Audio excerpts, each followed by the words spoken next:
On a snowy Christmas Eve in a small, secluded town, Erin pulled her wool coat tighter around her as she trudged through the knee-deep snow. The air was silent, save for the faint whistle of the wind through the frozen trees. She'd always loved the serenity of this season. But tonight, something felt different, too still, too empty. Her car had skidded off the icy road an hour ago, and she'd been walking since, guided only by the faint light of her phone. There were no houses in sight, and her battery was dying.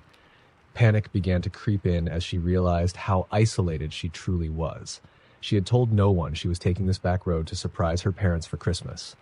As her toes numbed and her fingers stiffened, she spotted a faint glow in the distance. Hope surged in her chest. A cabin, its windows aglow with warm golden light, emerged from the snowy haze. The sight was almost too perfect, like something out of a Christmas postcard. Erin approached cautiously, her boots crunching over the snow. She knocked on the door, her gloved hand trembling more from nerves than cold. It opened slowly, revealing an older man with a kind face, his white hair and round glasses giving him a grandfatherly look. "Lost, are you?" he asked with a warm smile. His voice was gravelly but gentle. "My car slid off the road," Erin explained. "Do you have a phone I can use?" "Of course, dear. Come in before you freeze." The interior was quaint, decorated with rustic charm. A fire crackled in the hearth, and a fully adorned Christmas tree stood in the corner, its ornaments glinting in the firelight. The smell of pine and cinnamon filled the air, and a tray of cookies sat on the table. "Please, sit down," the man said, gesturing to a cozy armchair. "I'll fetch the phone." Grateful, Erin lowered herself into the chair, letting the warmth of the fire seep into her bones. She glanced around the room. Something about the place felt staged, like a carefully constructed scene. Her gaze lingered on the tree. Its ornaments were old-fashioned, almost antique, and the angel at the top seemed to be staring directly at her. "Here you go," the man said, returning with an old rotary phone. Erin hesitated, staring at it. "I don't know my parents' number by heart," she admitted. "My phone's dead." "No matter," he said, his smile unwavering. "Let's see if we can charge it." He took her phone to a side table and plugged it into a cord she hadn't noticed.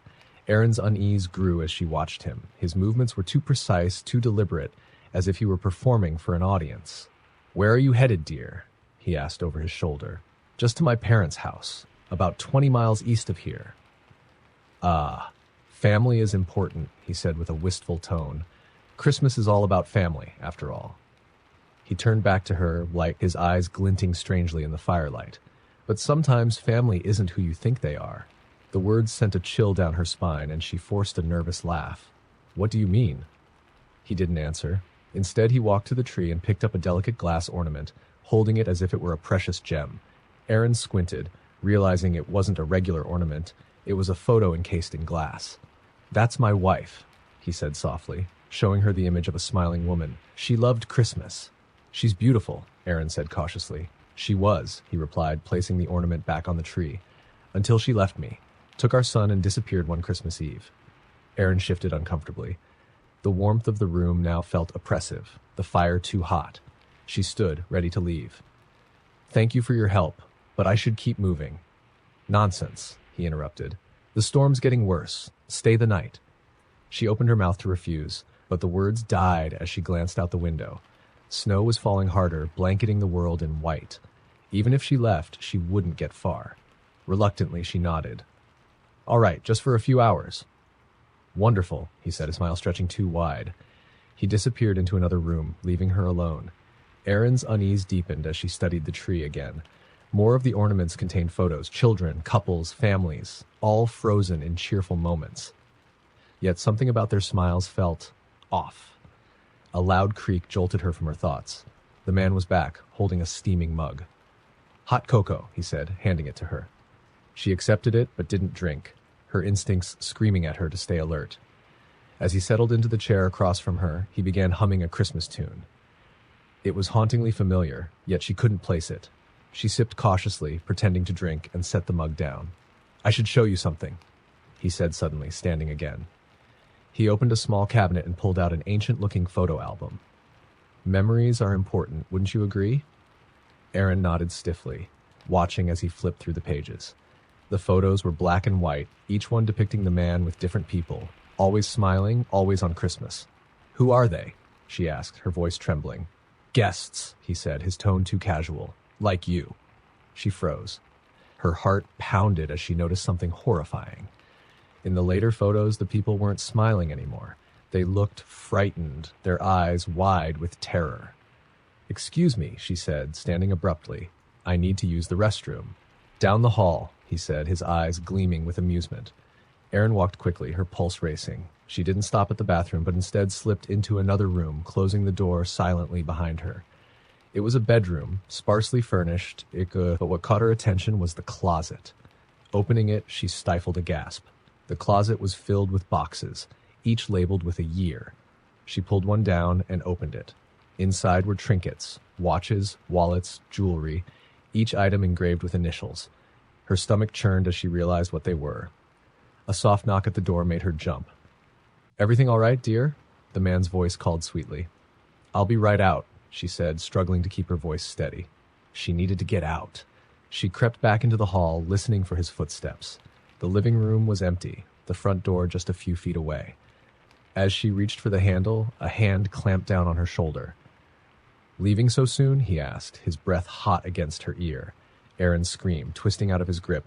She bolted out the door and into the blinding snow, her boots slipping as she ran. Behind her, the man's voice called out, no longer kind, but filled with fury. Don't you understand? You're part of the tradition now. She didn't look back, running until her lungs burned. When she finally reached the road, headlights appeared in the distance. A car. She waved frantically, collapsing as it stopped. A couple emerged, helping her into the back seat. She tried to explain, but her words came out in sobs. It's okay, the woman said soothingly. You're safe now. As they drove away, Erin glanced out the rear window. The cabin was gone, swallowed by the storm. But as the couple comforted her, she noticed something. The woman's necklace, a delicate charm shaped like an angel, was identical to one she'd seen on the tree. And when she looked into the rearview mirror, the man driving smiled, his round glasses glinting in the dim light. Story number 2. Snow fell in heavy sheets, muffling the sound of Jacob's boots as he trudged up the hill toward his family's cabin. The wind howled through the skeletal branches of the surrounding trees, carrying a bone-deep chill that made his every step a struggle. The plan had been to arrive earlier, but delays at work meant he was arriving alone, well past dark.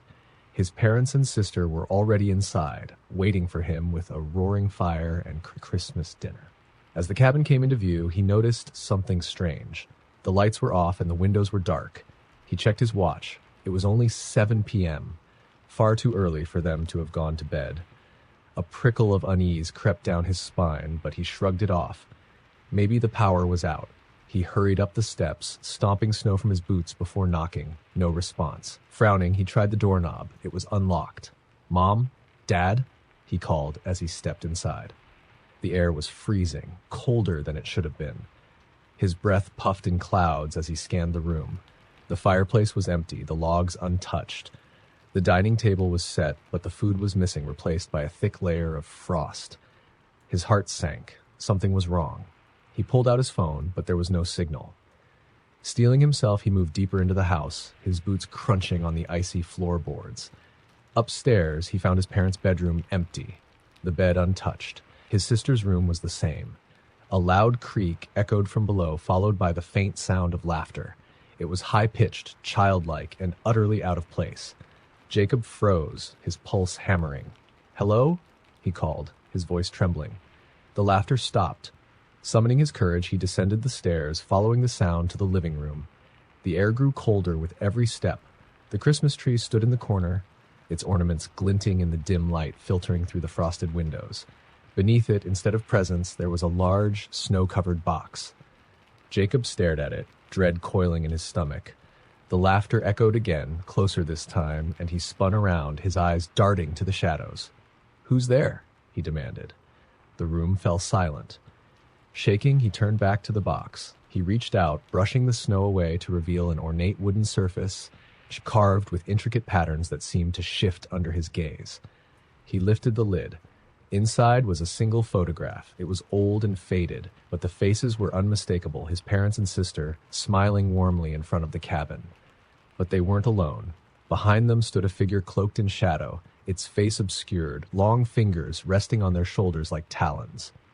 Jacob's breath caught in his throat. The figure wasn't just in the photograph, it was here. A cold hand clamped onto his shoulder, and he spun around, dropping the photo. Standing before him was a child, pale and gaunt, with hollow eyes that glowed faintly in the dark. Its lips curled into a grin, revealing teeth far too sharp for a human mouth. "Are you here to play?" it whispered. Jacob stumbled back, his foot catching on the corner of the box. He fell, his head striking the edge of the coffee table. Pain exploded through his skull, and darkness swallowed him. When he awoke, the cabin was filled with light. The fire roared in the hearth, and his family sat at the table, laughing and chatting as if nothing had happened. His mother looked up and smiled. "There you are, Jacob. We were starting to think you'd never wake up." He sat up, his head pounding. What happened?" "You slipped on the ice," his father said. "Must have hit your head pretty hard. We brought you inside to warm up." Jacob stared at them, confusion warring with relief. Everything felt off, their voices too cheerful, their movements too smooth, and their eyes didn't seem to blink. His sister stood, holding a plate of food. "Come eat, Jacob. You must be starving." He hesitated, but his stomach growled. Slowly, he rose and joined them at the table. The food looked perfect. Turkey, mashed potatoes, cranberry sauce. But as he took a bite, a metallic taste filled his mouth. He gagged, spitting it out, only to find his fork covered in something dark and congealed. Blood. The room fell silent. "What's wrong, Jacob?" his mother asked, her smile stretching unnaturally wide. The walls of the cabin began to warp and twist, the cheerful decorations melting into grotesque shapes. The Christmas tree's ornaments turned into staring eyes, its branches curling like claws. His family stood in unison, their features distorting. Their skin grew pale and waxy, their mouths stretching impossibly wide to reveal rows of jagged teeth. "You should have stayed away," his father hissed, his voice no longer human. Jacob bolted from the table, his chair clattering to the floor. He ran for the door, but it wouldn't budge. The laughter returned, echoing all around him. The child appeared again, its hollow eyes burning like embers. "You opened the box," it said. "Now you belong to us." The lights flickered, and the cabin plunged into darkness. Jacob screamed as icy hands dragged him into the shadows, his voice swallowed by the howling wind outside. By morning, the cabin stood empty, its windows frosted over, the door slightly ajar. The only sign of life was a single photograph lying in the snow, a family smiling in front of the cabin, with a new face added to the group. Story number 3. The snowstorm hit just as Lauren pulled onto the unlit back roads, her car's headlights barely piercing through the thick curtain of white. She regretted taking the shortcut to her grandparents' house, but her GPS had insisted it would shave off 15 minutes. Now, with visibility near zero and her phone showing no service, she realized she'd made a terrible mistake. The road twisted and turned unpredictably, bordered by dense, snow-covered pines. Lauren tightened her grip on the steering wheel, her knuckles white as she inched forward. Every few minutes, the wind howled like a living thing, shaking her car and sending fresh waves of snow tumbling from the branches. She glanced at the clock, 9:42 p.m. She should have been there by now. Her grandparents would be worried, waiting for her to arrive for their annual Christmas Eve dinner. Suddenly, her headlights caught a figure standing in the middle of the road. Lauren slammed on the brakes, her car skidding to a halt just feet from the person. It was a man, dressed in a tattered coat and boots, his head bare despite the bitter cold. He stared at her, his face pale and expressionless. Lauren hesitated, her heart pounding. Rolling down her window slightly, she called out, "Are you okay? Do you need help?" The man didn't respond. Instead, he tilted his head as if studying her before slowly raising his hand to point down the road. Unease prickled at her skin, but she nodded, forcing a polite smile. Okay, thanks." The man stepped aside, his movements jerky, almost unnatural. Lauren rolled up her window and drove past him, her eyes darting to the rearview mirror. He was still standing there, staring after her, until the snow swallowed him up. Her pulse raced as she pressed on. The road grew narrower, the snow deeper. She realized she hadn't seen another car in nearly an hour. Then her engine sputtered. No, she muttered, pressing harder on the gas. The car slowed, the engine groaning before cutting out completely. Lauren sat there, stunned. She tried the ignition again, but it was useless. The car was dead. She checked her phone. Still no service. Panic bubbled in her chest, but she forced herself to stay calm. She couldn't just sit here and freeze. Grabbing her coat and gloves, she stepped out into the storm. The cold hit her like a wall, stealing her breath. Lauren scanned her surroundings. The forest pressed in on both sides, its towering trees like silent sentinels. In the distance, through the swirling snow, she spotted a faint light. A house? A cabin? It didn't matter. It was her only option. She trudged toward the light, her boots crunching through the snow. The wind whipped at her, carrying strange, faint sounds, whispers almost, though she told herself it was just her imagination. The light grew brighter as she approached, resolving into the warm glow of a cabin's window. Relief washed over her. She climbed the steps to the porch and knocked on the door. "Hello?" she called. "Is anyone home?" The door creaked open on its own. Lauren hesitated, peering inside. The cabin was rustic but cozy, with a roaring fire in the hearth and a table set for dinner. It looked like something out of a postcard. "Hello?" she tried again, stepping inside. The warmth was a welcome change, but the silence was unsettling. The door slammed shut behind her and she jumped, spinning around. There was no one there. "Okay," she whispered, her breath shaky. "Just the wind." She moved farther into the cabin, her eyes darting to every shadow. The table caught her attention. 3 plates were set along with an assortment of dishes, but the food looked wrong. The turkey was charred black, the vegetables wilted and gray. On one of the plates was a note, written in an elegant, looping script. "For our guest." Lauren's stomach churned. She backed away, her instincts screaming at her to leave. A soft giggle echoed from upstairs. Her blood turned to ice. "Hello?" she called, her voice trembling. The giggle came again, followed by the sound of footsteps, light, quick, and coming closer. Lauren bolted for the door, but it wouldn't budge. She yanked at the handle, her breath coming in panicked gasps. Behind her, the footsteps stopped.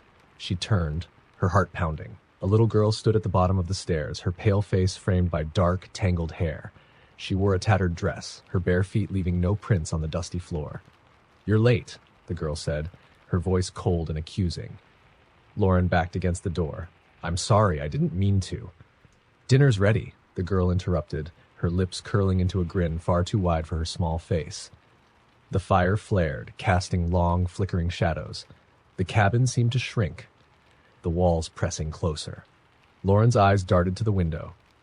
She could still see her car in the distance, but now the man from the road stood beside it, his head tilted as he watched her. The girl took a step closer, her eyes black as coal. "You shouldn't have come here." The shadows surged, spilling across the room like living things. They wrapped around Lauren, pulling her to the ground as the girl's laughter echoed in her ears. The last thing Lauren saw was the man from the road, now standing just outside the window, his hollow eyes fixed on hers. By morning, the storm had passed. Lauren's car sat abandoned on the roadside, its door hanging open. The cabin, however, was nowhere to be found, only a patch of undisturbed snow where it had once stood. Story number 4. The town of Pine Hollow was known for its quaint Christmas traditions. Every December, the streets sparkled with lights and carolers filled the air with festive songs. But there was one house that remained dark, its windows shuttered and its gate chained. Locals called it the Holloway House, a place whispered about in hushed tones. The story went that decades ago on Christmas Eve, the Holloway family had vanished without a trace. Since then, the house had stood empty, the cheerful holiday spirit of the town stopping abruptly at its gate. Darren, new to Pine Hollow and skeptical of local lore, dismissed the warnings. He'd recently rented a small cottage just a block away from the Holloway house and had grown curious about it. On Christmas Eve, after a few drinks with friends, he decided to investigate. Snow fell softly as Darren approached the house, the crunch of his boots the only sound. The gate, rusted and foreboding, groaned as he pushed it open. He climbed the steps to the front porch, brushing snow off the old doorknob.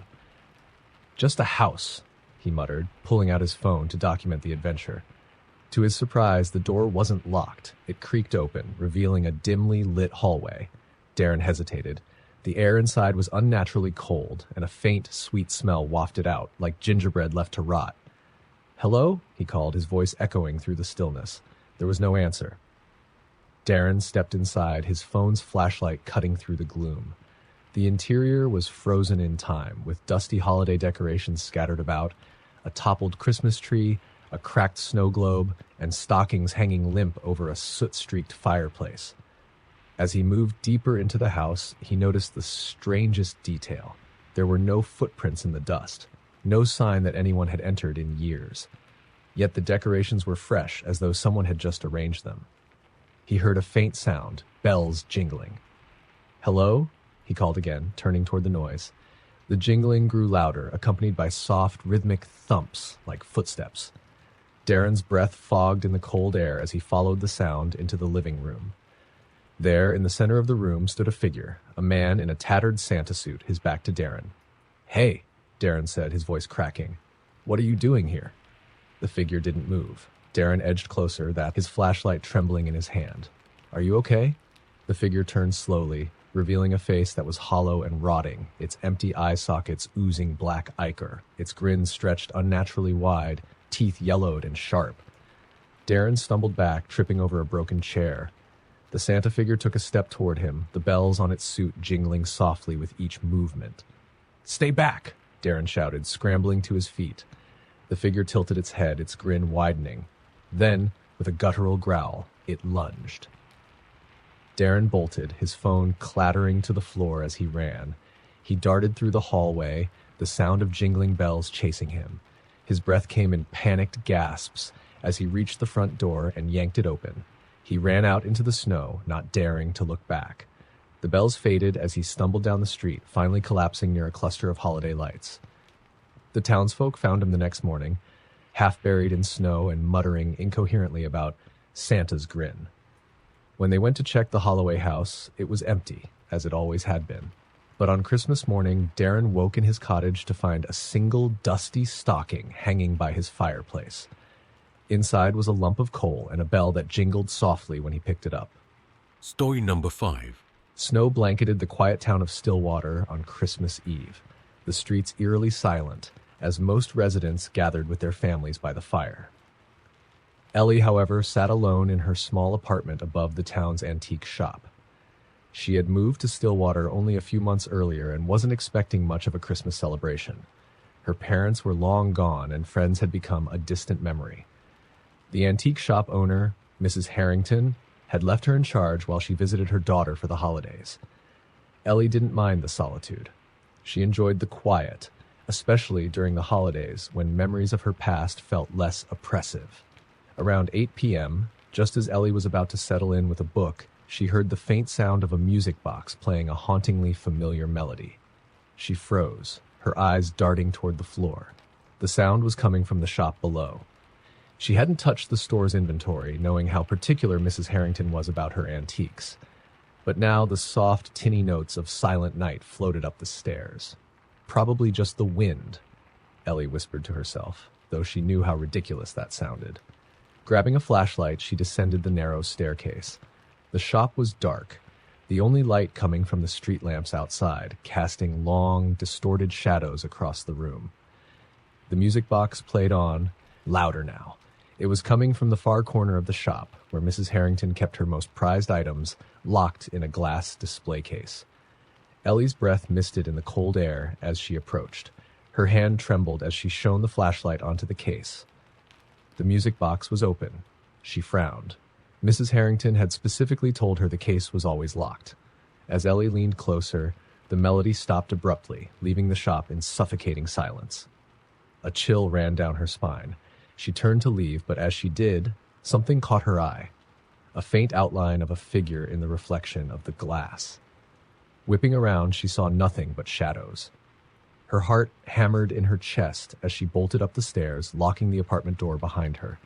She tried to rationalize what she'd seen. Maybe it was just her mind playing tricks on her. Hours passed, but Ellie couldn't shake the unease. She left the lights on and kept glancing at the door, expecting it to burst open at any moment. At midnight, the sound of creaking floorboards echoed from the shop below. Ellie froze, her skin prickling with fear. She grabbed her phone and debated calling Mrs. Harrington, but what could she say? That a music box started playing on its own? That she saw a reflection of a figure that wasn't there? The creaking grew louder, closer, and then it stopped. Her phone buzzed in her hand, startling her. A message popped up. "Did you lock the shop door?" It was Mrs. Harrington. Ellie stared at the message, her blood running cold. Slowly, she typed back, "Yes. Why?" A response came almost immediately. "Stay upstairs. Don't open the door for anyone." Ellie's hands shook as she read the message. Before she could reply, a knock came at her apartment door. 3 slow, deliberate knocks. Her heart leapt into her throat. She crept toward the door, peeking through the peephole. No one was there. The knocks came again, louder this time, rattling the door on its hinges. "Who's there?" Ellie demanded, her voice trembling. Silence. She backed away, clutching her phone. The air in the room grew colder, her breath visible in the dim light. Then, from the other side of the door, she heard a voice. A child's voice. "Can you let me in? It's so cold out here." Ellie's blood turned to ice. She didn't answer. The child's voice came again, soft and pleading. "Please, I'm lost. I can't find my mommy." Ellie's instincts screamed at her to stay quiet, but guilt gnawed at her. What if it really was a lost child? She stepped closer to the door. "Where are your parents?" The voice changed, its tone now low and guttural. "Let me in." Ellie stumbled back, her phone slipping from her hand and clattering to the floor. The lights flickered, and the knocking turned into furious pounding. Then, just as suddenly as it started, the noise stopped. Ellie held her breath, listening. The room was silent again, except for the faint ticking of the antique clock on the wall. Her phone buzzed once more, and she snatched it up. Another message from Mrs. Harrington. "Whatever you do, don't touch the music box." Ellie's stomach dropped. She hadn't touched it, but something had. The lights went out, plunging her into darkness, and then she heard it. The haunting melody of Silent Night, drifting up the stairs once more. Ellie's scream was swallowed by the cold, unyielding night. Story number 6. The snowstorm had come in fast, swallowing the small mountain town of Evergreen in a blinding sheet of white. For the residents, it was nothing unusual, a cozy excuse to hunker down with hot cocoa and Christmas movies. But for Clara, it was an ominous backdrop for her shift at the town's power plant. Clara had taken the holiday shift for the extra pay. The plant was old, its machinery outdated and prone to breaking down, but it still powered Evergreen and the surrounding areas. Her job tonight was simple: monitor the gauges, keep the heat on, and ensure the town's lights stayed festive. As the wind howled outside, Clara settled into her chair in the control room. The hum of the generators was comforting, a constant reminder that everything was functioning. She poured herself a cup of coffee and stared at the bank of monitors, each one showing different parts of the sprawling, empty plant. At 9:23 p.m., one of the monitors flickered. Clara frowned, tapping the screen. The image stabilized, but for a moment she thought she'd seen movement in the shadowy hallway it displayed.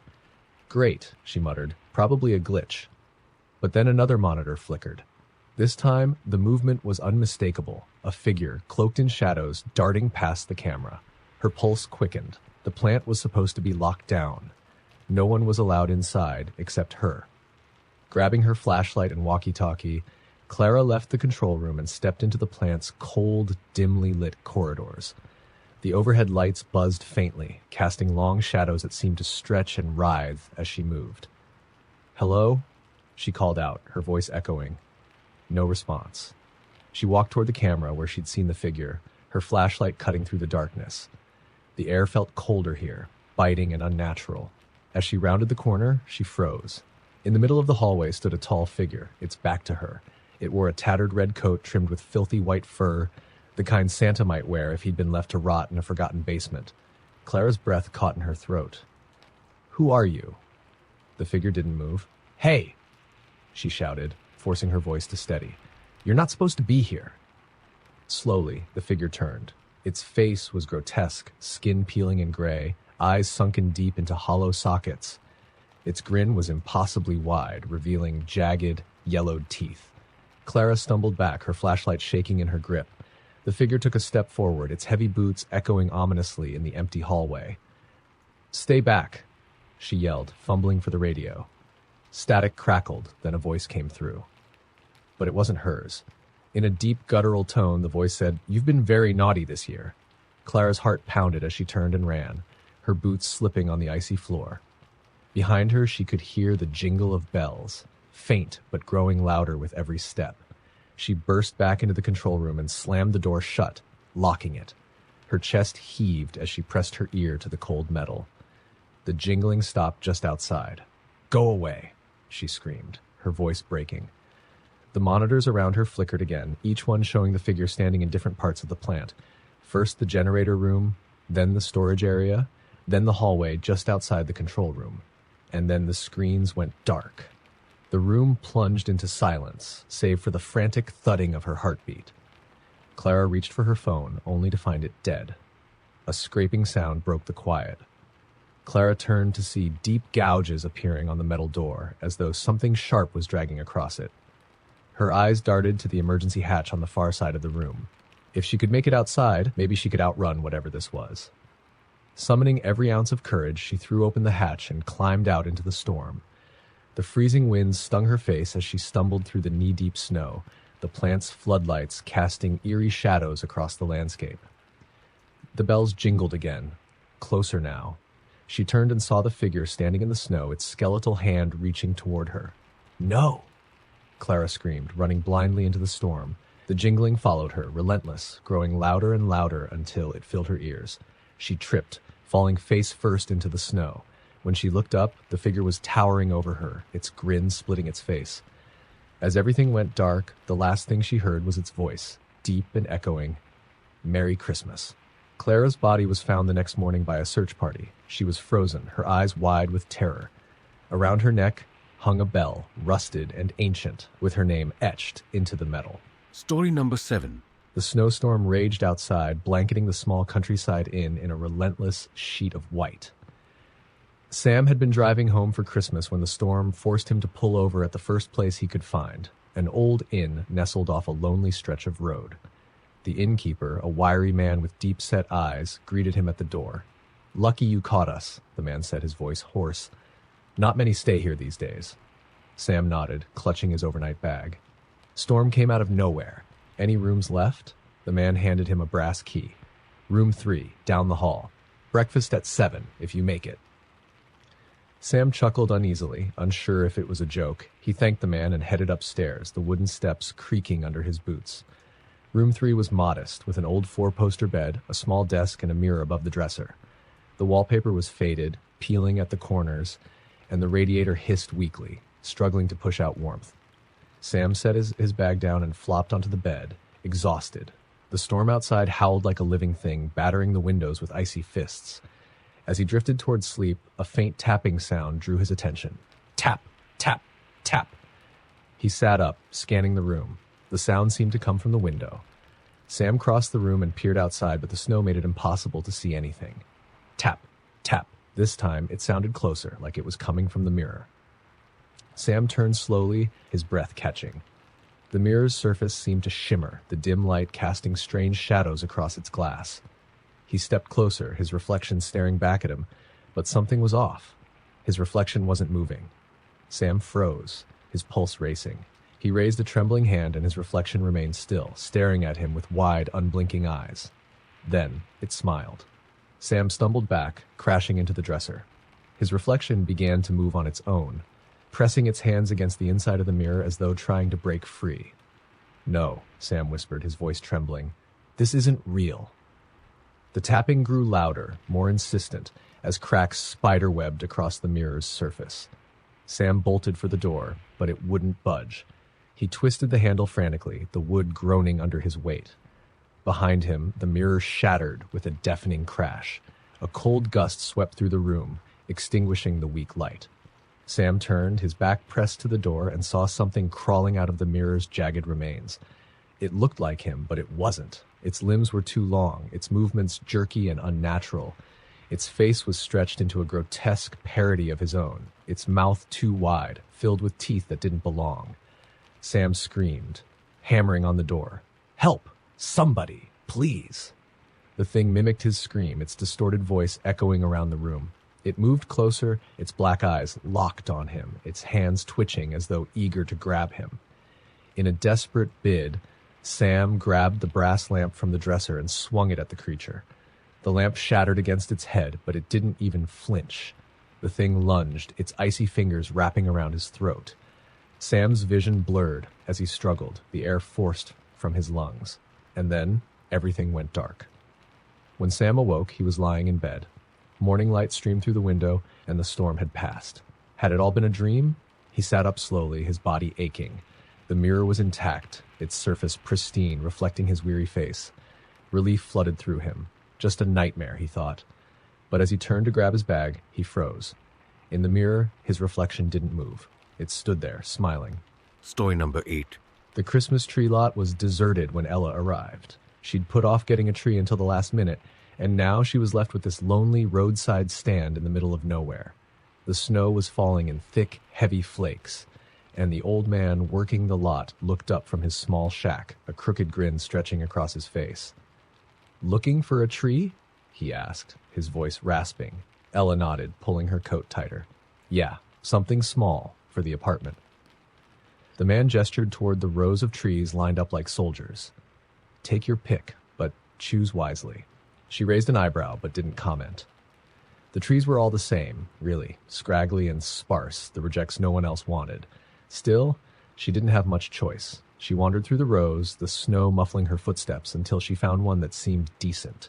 It was a bit crooked, but it had charm. "This one," she called out, pointing. The old man appeared beside her so suddenly that Ella jumped. "Good choice," he said, his grin never faltering. "But you gotta take care of it." "Sure," she replied, feeling uneasy. "How much?" "On the house," he said, his grin widening. "Merry Christmas." Ella hesitated, but she wasn't about to argue with Free. She thanked him, loaded the tree into her car, and drove home through the snow-covered roads. Back at her apartment, Ella set up the tree in the corner of her living room. She didn't have many decorations, just a string of lights and a few old ornaments she'd inherited from her grandmother. As she strung the lights around the tree, she noticed something odd. The branches felt sticky. Frowning, she examined her hands. They were coated in a dark, reddish sap.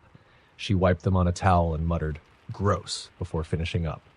That night, as she sat on her couch admiring her handiwork, she noticed the tree seemed fuller than before. The branches, which had been sparse, now looked lush and heavy with needles. She tilted her head, confused. "That's weird," she murmured. She chalked it up to exhaustion and went to bed. Ella woke in the middle of the night to the sound of faint rustling. She sat up, heart pounding, and listened. The sound was coming from the living room. Grabbing her phone, she crept down the hall, the soft glow of the tree's lights spilling into the hallway. As she rounded the corner, she froze. The tree was moving. Its branches writhed, stretching out like skeletal fingers. The ornaments swung violently, as if the tree was shaking itself free. Ella gasped, and the movement stopped. She stood there, trembling, her eyes locked on the tree. The lights blinked innocently, their soft glow casting eerie shadows across the walls. "Get it together," she whispered to herself. "It's just your imagination." But as she turned to go back to bed, she heard it again, a low, creaking sound, like wood twisting under pressure. She whipped around just in time to see the branches extending toward her. Ella screamed and ran for the door, but the tree's lights flickered, plunging the room into darkness. The branches wrapped around her ankles, yanking her off her feet. "No!" she screamed, clawing at the floor.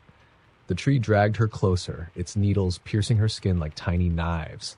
She kicked and thrashed, but the branches were too strong. As she was pulled into the tree's dark center, she glimpsed something moving within the tangled branches, a pair of glowing, yellow eyes. The next morning, Ella's apartment was quiet. The tree stood in the corner, its branches heavy with new ornaments. One of them looked eerily like Ella's face, frozen in a silent scream. Story number 9. The snowstorm rolled in faster than the weather report predicted, blanketing the forest in an oppressive silence. Emma had been hiking alone, a Christmas tradition she'd kept since her father passed. He'd always loved the solitude of nature, especially in winter, and she continued it to feel close to him. But now, the peaceful solitude felt suffocating. Her trail map was useless. The snow had obscured every marker. She trudged on, her breath misting in the cold air, hoping to stumble upon the cabin she'd rented for the night. Her flashlight beam was dim, the batteries dying faster than expected. As the wind howled, she heard a sound that didn't belong, a faint jingling, like sleigh bells. She stopped, her heart skipping. "Hello?" she called out, her voice swallowed by the storm. No answer. The jingling stopped. Emma shook her head, chalking it up to her imagination, and kept walking. The cold gnawed at her, and she pulled her coat tighter, her fingers stiff and numb. Then she saw it. a faint light flickering through the trees. Relief washed over her. The cabin. She quickened her pace, the snow crunching beneath her boots. The light grew brighter, but as she neared the cabin, she stopped. It wasn't her cabin. The structure was ancient, its roof sagging under the weight of the snow. The windows were fogged over, but the light inside cast eerie shadows on the frosted panes. She hesitated. Her gut screamed at her to turn back, but the cold was unbearable. She approached the door and knocked. The door creaked open on its own. "Hello?" she called, stepping inside. The warmth hit her immediately, a stark contrast to the freezing storm outside. The interior was simple, wooden walls adorned with old, faded decorations. A fire crackled in the hearth, and the faint scent of pine filled the air. "Is someone here?" she asked again. No response. Emma's unease grew. The cabin looked lived in, but there was no sign of anyone. A cup of steaming tea sat on the table, untouched. She shivered and decided she'd wait out the storm. She sat by the fire, warming her hands, her eyes darting to the windows. The storm outside raged on, the wind screaming through the trees. Then she heard it again, the jingling. It was louder now, closer. She peered out the window but saw nothing but swirling snow. The sound circled the cabin, growing more erratic, like whatever was making it was running. Emma's breath quickened. She backed away from the window, her heart pounding.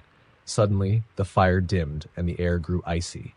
A shadow flickered across the room. She spun around, but there was no one there. "Who's there?" she demanded, her voice shaking. The jingling stopped. The cabin was deathly silent. Then, from the dark corner of the room came a low, raspy whisper. "You shouldn't have come here." Emma froze, her blood turning to ice. She turned slowly, and her flashlight beam landed on the source of the voice. A figure stood there, barely visible in the shadows. It was tall, impossibly thin, with hollow black eyes that gleamed in the dim light. Its head tilted unnaturally, and in its hand it clutched a string of rusty, blood-stained bells. Emma stumbled back, tripping over the edge of the rug. The creature moved toward her, its bony limbs cracking with every step. "Leave," it hissed. Emma scrambled to her feet and bolted for the door. As she ran, the bells rang out behind her, their sharp, metallic jingle cutting through the storm. She didn't look back. She didn't stop running until she saw the faint glow of her rented cabin through the trees. She burst through the door, slamming it shut behind her. For hours, she sat by the fire, clutching a knife she'd found in the kitchen. The bells didn't follow her, and the storm began to ease. When daylight came, she ventured outside. The snow glistened under the weak winter sun, and the forest was eerily calm. But when she reached the spot where she'd seen the strange cabin, there was nothing there, just an open clearing, untouched by footprints. On the ground, half buried in the snow, was a single rusted bell. Story number 10. The Christmas party at the office had dragged on far longer than Cassie anticipated. By the time she grabbed her coat and stepped into the icy December night, the streets were empty, blanketed in fresh snow that muffled all sound. She lived only a few blocks away, so she decided to walk, her breath puffing into the still air. Halfway home, she heard it, the faint crunch of footsteps behind her. Cassie stopped and turned, but the street was deserted. Just rows of darkened houses and the occasional flicker of a Christmas light display. She brushed it off, probably just her imagination. As she started walking again, the sound returned. Slow, deliberate steps keeping pace with her. "Hello," she called out, her voice shaky. No answer. She quickened her pace, her boots skidding slightly on the icy sidewalk. The footsteps grew louder, faster. Cassie turned again, her heart pounding. A figure stood beneath a flickering streetlight at the end of the block. It was too far to make out details, but it was tall, and its outlines seemed wrong, almost distorted. She didn't wait to see more. She ran. The snow was thick, making her steps clumsy, but she didn't care. The sound of the footsteps followed her, closing in. She darted into an alley, hoping to lose her pursuer, and pressed herself against the wall, struggling to quiet her breathing. The footsteps stopped. Cassie waited, every nerve in her body on edge. The alley was silent, except for the distant hum of a passing car. Slowly, she peeked around the corner. The street was empty again. She exhaled shakily, trying to convince herself it was some prankster, someone from the party messing with her. But as she turned back to head home, her breath caught in her throat. The figure was standing at the end of the alley. It wasn't human. The thing was impossibly tall, its limbs unnaturally thin and elongated. Its face, or what should have been a face, was a smooth, pale expanse, featureless except for a pair of hollow black eyes. Around its neck hung a string of small silver Christmas bells that jingled softly as it tilted its head at her. Cassie stumbled back, her pulse racing. "What do you want?" she screamed. The creature took a step forward, its bells jingling louder. Cassie turned and ran deeper into the alley, her heart pounding so hard she thought it might burst. She didn't know where she was going. She just needed to get away. She rounded a corner and burst onto another street. Her apartment building was just ahead, the lights in the lobby glowing like a beacon. She sprinted for the door, fumbling with her keys as she reached it. Behind her, the jingling bells grew deafening. Cassie threw herself inside and slammed the door shut, locking it with trembling hands. She backed away, her eyes glued to the glass, but the street outside was empty again.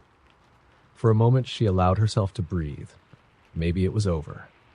But then the bells started jingling again, this time inside the building. Cassie's blood ran cold. She turned slowly, her eyes scanning the dimly lit lobby.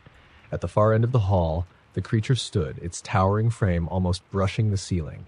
It raised one long, spindly arm and pointed at her, the bells around its neck ringing in an almost melodic rhythm. Cassie screamed and bolted for the stairs. She took them two at a time, her legs burning, her lungs on fire. The sound of the bells echoed through the stairwell, relentless, unyielding. She reached her apartment and fumbled with the lock, her hands shaking so badly she nearly dropped her keys. Finally, the door swung open and she slammed it shut behind her, throwing the deadbolt into place. The jingling stopped. The silence was deafening. Cassie pressed her ear to the door, straining to hear anything. Minutes passed, and there was nothing. No footsteps, no bells, nothing. She sank to the floor, her back against the door, and buried her face in her hands. Then, softly, from behind her, came the sound of a single bell. Cassie froze, her breath hitching. Slowly, she turned her head. The creature was standing in her living room, its hollow eyes staring into hers. The last thing Cassie saw was the creature's skeletal hand reaching for her, the sound of the bell ringing louder and louder until it drowned out everything else. When the police arrived the next morning, they found her apartment door locked from the inside.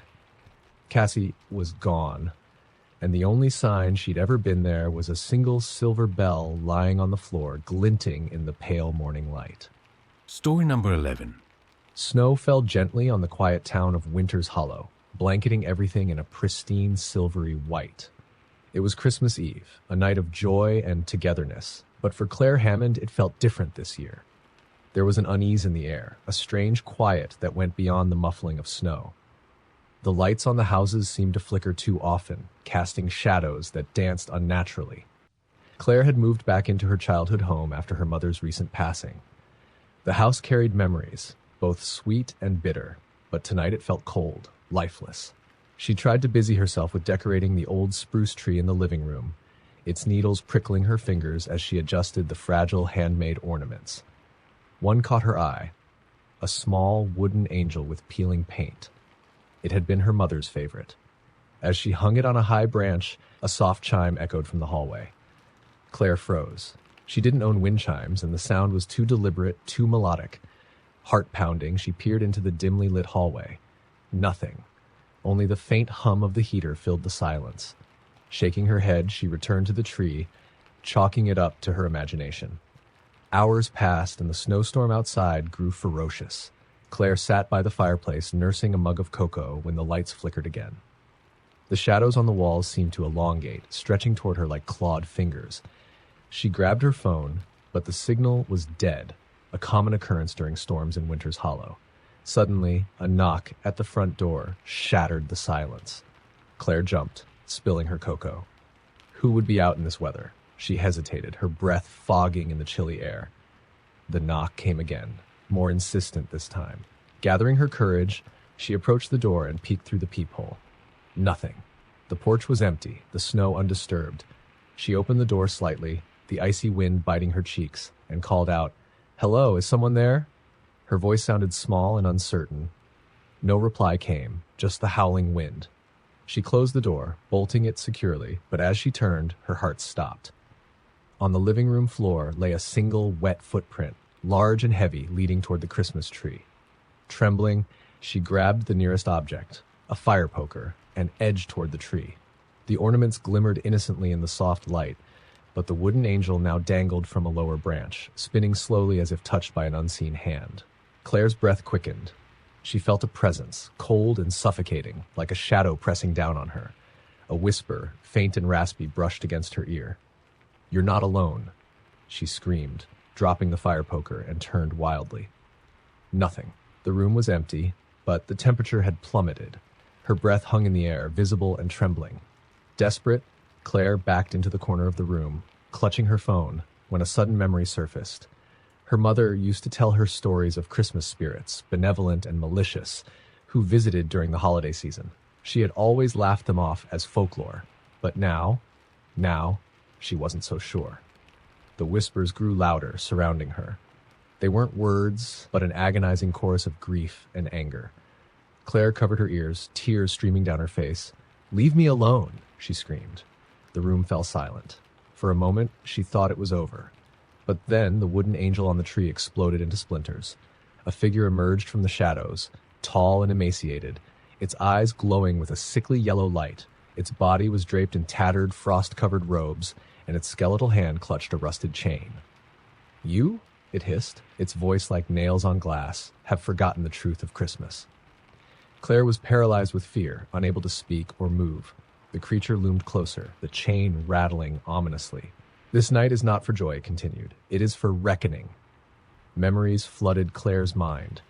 Times she had ignored her mother's calls, dismissed her loneliness, and prioritized her career over family. She realized too late that her mother had died alone in this very house last Christmas Eve.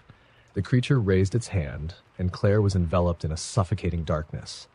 She felt herself pulled into a void, where the screams of countless others echoed. Faces appeared, distorted and anguished, accusing her, blaming her. "You could have been there," they wailed. "You should have been there." Claire's screams joined theirs as the creature's chain wrapped around her, dragging her deeper into the abyss. Just when she thought she would be lost forever, the sound of a bell pierced the darkness. It was the chime from earlier, now louder and more resonant. Light burst forth, and the creature recoiled, its chains disintegrating. Claire gasped as she was thrust back into her living room. The warmth of the fire had returned, and the wooden angel was whole again, hanging peacefully on the tree. Shaking, she looked around. There was no sign of the creature, no footprints, no chains, but the weight of its words lingered. She knew this wasn't a dream. It was a warning. The next morning, Christmas Day, Claire found herself at the cemetery, a bouquet of her mother's favorite flowers in hand. She knelt by the grave, tears falling freely, and whispered, "I'm sorry, Mom. I'll do better. I promise."